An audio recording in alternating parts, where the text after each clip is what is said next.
আসসালামু আলাইকুম। আজকে খামারের দুটি সমস্যা নিয়ে কিছু কথা বলবো। খামার মানে কষ্ট, কাজ, এগুলা নর্মালি আমরা সবাই বুঝি, কিন্তু কষ্টটা একটু হলেও আপনি লাঘব করতে পারবেন বা কমাতে পারবেন কিছু কিছু টেকনিক এবং সিস্টেম যদি আপনি ফলো করেন। খামারে মূলত অনেক কাজে থাকে, সকাল বিকাল অনেক সময়। আপনি খামারের কাজ যদি রুটিন করে আনেন, তাহলে আপনি দেখবেন 100% মধ্যে 50% কাজ আপনার কমে যাবে। খামারের কাজ করতে হবে রুটিন করে, সকালে নির্দিষ্ট একটা সময়, বিকালে নির্দিষ্ট একটা সময়। সারাদিনে গরুকে খাওয়ানো যাবে না, সারাদিনে খামারে কাজ করা যাবে না। গরুকে পর্যাপ্ত পরিমাণে বিশ্রাম দিতে হবে। গরুর যত বিশ্রাম পাবে তত দুধের কোয়ালিটি এবং গরুর স্বাস্থ্য ভালো থাকবে। আপনি রুটিনটা কীভাবে করবেন যদি আমারটাই বলি, প্রথমত একদম ভোরবেলা খামারে যাইতে হবে। খামারে গিয়ে আমি যেটা করি, খামারে গিয়ে প্রথমত সারিতে পানি দেওয়া থাকে, সারিতে আমি খাবার দিয়ে দিই এবং গরু খাবার খায়। আমি নিচে মেজটা পরিষ্কার করে নিই এবং গরুকে খড় এবং ঘাস দিই পর্যাপ্ত পরিমাণে, যা খাইতে পারে। পর্যাপ্ত পরিমাণে খড় ঘাস দেওয়ার পরে গাভী দহন করে নিই। দহনের পরে আবার যেহেতু দাঁড়ায় থাকা লাগবে, গাভী দাঁড়ায় থাকার জন্য পরবর্তীতে আবার কিছু খড় ঘাস কিছু পরিমাণে দিই। বা দুই দুই টাইম মিলাই গরুকে অবশ্যই পর্যাপ্ত পরিমাণে ঘাস দিতে হবে এবং মানে ফ্যাট বইরা খাওয়াইতে হবে খড় ঘাস। আপনি যত খাওয়াবেন খড় ঘাসটা যত খাওয়াবেন কোনো সমস্যা নাই। এবং গাভী দহনের পরে আবার কিছু খড় ঘাস দিতে হবে দাঁড়ায় থাকার জন্য। আপনার গাভী আমরা যেটা করি, আপনার আগে ঘর পরিষ্কার করি, গরুর দহন করি, তারপরে গিয়ে খাবার দিই। গরু খাবারটা খাইতে অনেক সময় লাগে, এই জন্য কাজের পরিমাণটা একটু বেশি হয়ে যায়। গরু খাবার খায়, খাবার খাওয়ার পরে অবশ্যই গরু থেকে একটু ভালো ফিল হয়। খাবার খাইলে পুনরায় আবার শক্তি ফিরে আসে। সেই তো আপনি আগে খাবার দিয়ে দিবেন, খাবার দেওয়ার পরে আপনি তারপরে গাভী দহন করবেন।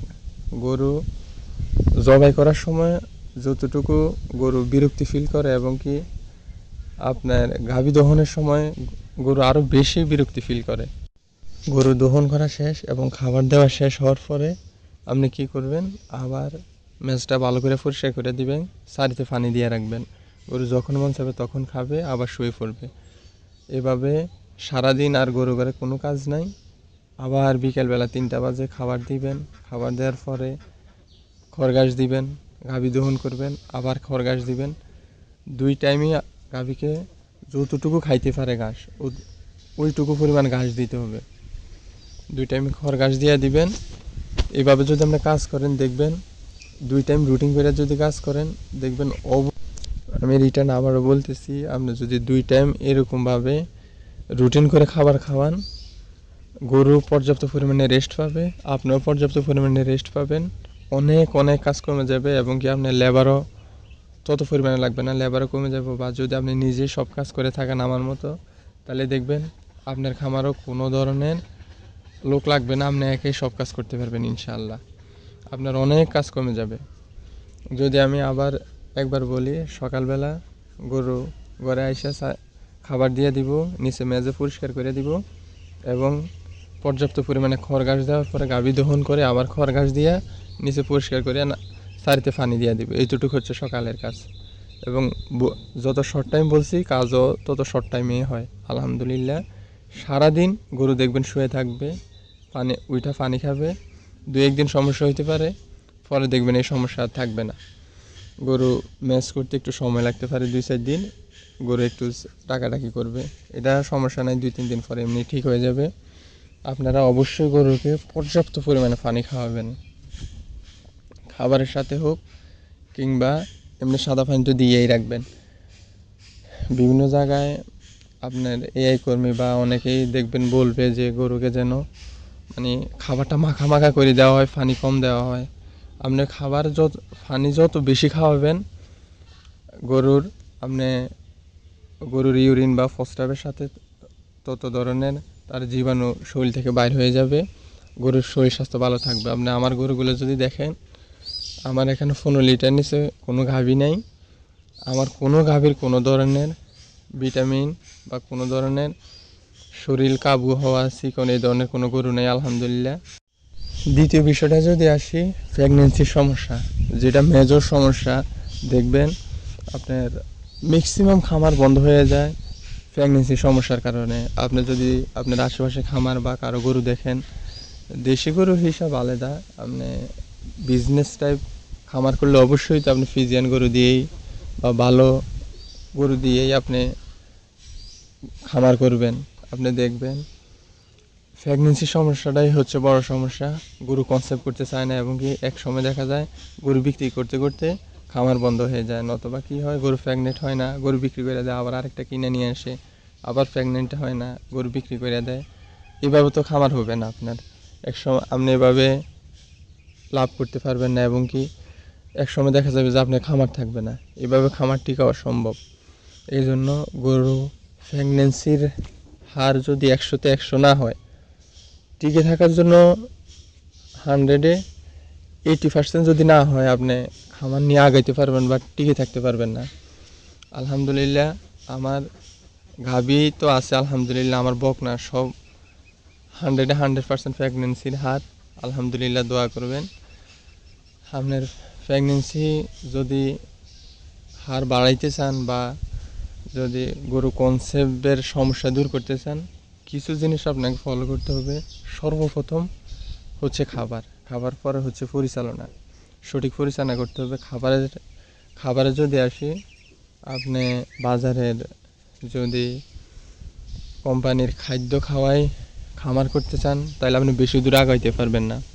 আপনাকে অবশ্যই এমন একটা খাবার নিজে তৈরি করতে হবে, যে খাবারে আপনার 6টা পুষ্টি উপাদান এবং সকল ধরনের পুষ্টি ভিটামিন এই খাবারটাতে থাকে। আমার যে খাবারটা আমি খাওয়াই, এখানে 25 আইটেমের ভুসি এবং 5 আইটেমের মেডিসিন দেওয়া। এই খাবারটাও মিষ্টি। আপনার গরুকে যত দেওয়া হয়, আলহামদুলিল্লাহ গরু তত পরিমাণে পানি খায়। এটা হচ্ছে একটা ভালো এবং প্লাস পয়েন্ট। আপনি এই ধরনের একটা খাবার তৈরি করবেন, যাতে গরু আপনার সকল ধরনের পুষ্টি উপাদান পায়। যদি গরুর আপনার পুষ্টির ঘাটতি থাকে, তাইলে দেখা যাবে তার রোগ প্রতিরোধ ক্ষমতা কমে যাবে এবং বাচ্চা ধারণ ক্ষমতা কমে যাবে। এক সময় দেখবেন আপনার গরু আস্তে আস্তে কাবু হয়ে যাইতেছে, বা দিন দিন দেখবেন গরু শুকাই যাইতেছে। আপনাকে অবশ্যই খাবারের দিকে মনোযোগী হতে হবে। অবশ্যই পুষ্টি এবং সুষম একটা খাবার গরুকে দিতে হবে। নত আপনি খাবার নিয়ে বেশি দূর আগাইতে পারবেন না। ভালো একটা খাবার দিবেন, দেখবেন আপনার প্রেগনেন্সির সমস্যা এমনিতে অনেকটা দূর হয়ে যাবে। যদি পরিচালনার কথা বলি, পরিচালনা তো মাস্ট বি, আপনার অভিজ্ঞতা থাকতে হবে, গরুর বাসা বুঝতে হবে। আপনার অভিজ্ঞতা যদি না থাকে, আপনার এই সেক্টরে আপনি টিকে থাকাটাই দায় হয়ে যাবে। কিন্তু আপনার যদি গরু যে গরু পালার জন্য যে 4টি জিনিস লাগে, অবশ্যই আপনি এই 4টি জিনিস ফলো করলে আপনি এই সেক্টরে আপনি কখনোই লস হবে না।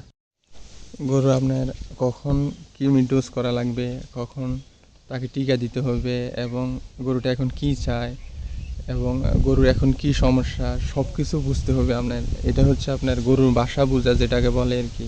গরু দেখলেই বুঝবেন এখন গরুটা একটু জিমাইতেছে। যদি সঠিকভাবে পরিচালনা করতে চান, আসলে পরিচালনার বিষয়টা এইভাবে বললে হয় না।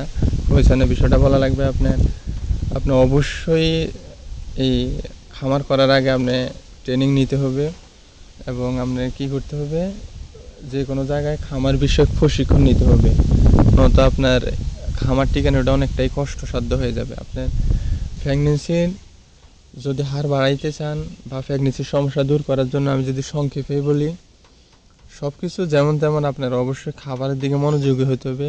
ভালো একটা সুষম ভালো খাবার দিতে হবে। দেখবেন আপনার অটোমেটিক্যালি গরুর সমস্যা দূর হয়ে যাবে। আর দুধ গাভী যেহেতু, আপনি যদি ভালো ট্রিটমেন্ট না করান, পরিচালনা ভালো করে না করেন, ভালো ফুড না দেন, আপনি এটা নিজেও বুঝবেন যে গাভী দহন করার কারণে দুধ দোয়াইতে থাকবেন, তার ক্যালসিয়াম ঘাটতি হবে। অবশ্যই ক্যালসিয়াম ঘাটতি হইতে হইতে একসময় দেখবেন গাভী দুর্বল হয়ে যাচ্ছে, বা গাভী থেকে আপনি ওই রকম আউটপুট পাইতেছেন না। 20-30 লিটার দুধের গুঁড়া আপনি যদি কিনতে চান, অবশ্যই 3 লাখ টাকা লাগবে। কিন্তু আপনার প্রেগনেন্সির সমস্যার কারণে দেখা যাবে যে আপনি গাভীটা মানুষ 1 লাখ টাকা দিয়ে কিনতে চাইতেছে না। তো ভালো ফুড দিবেন এবং সঠিক পরিচালনা করবেন। আর আপনি অবশ্যই আমার যে কাজের বিষয়টা রুটিন করে কাজ করবেন, সকাল বিকাল সারাদিন কাজ করবেন না, সারাদিন খাবারে দিবেন না। আচ্ছা ঠিক আছে, ভালো থাকবেন সবাই। আসসালামু আলাইকুম রহমতুল্লাহ।